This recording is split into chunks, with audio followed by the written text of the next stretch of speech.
Please stand by for this ABS-CBN News Update.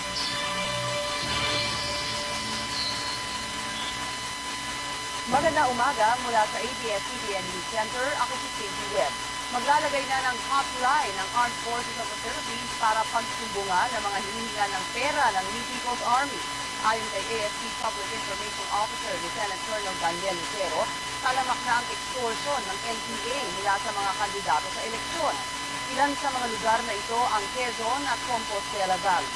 Ayon kay Lucero, humihingi ng 500,000 hanggang 1 milyong piso ang NPA mula sa mga kandidato sa pagka-senador at mas mababang halaga naman sa mga lokal na opisyal. Public Information Officer Lieutenant Colonel Daniel Lucero, talamak na ang extortion ng NPA mula sa mga kandidato sa eleksyon.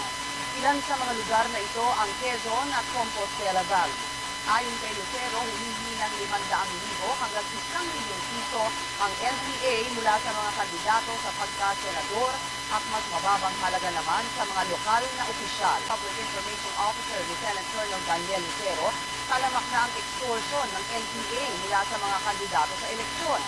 Ilan sa mga lugar na ito ang Quezon at Compostela Valley. Ayon kay Lucero, humihingi ng 500,000 hanggang 1 milyong piso ang NPA mula sa mga kandidato sa pagka-senador at mas mababang halaga naman sa mga lokal na opisyal. Public Information Officer Lieutenant Colonel Daniel Lucero, talamak na ang extortion ng NPA mula sa mga kandidato sa eleksyon. Ilan sa mga lugar na ito ang Quezon at Compostela Valley. Ayon kay Lucero, humihingi ng 500,000 hanggang 1 milyong piso ang NPA mula sa mga kandidato sa pagka-senador at mas mababang halaga naman sa mga lokal na opisyal. Extortion ng NPA mula sa mga kandidato sa eleksyon.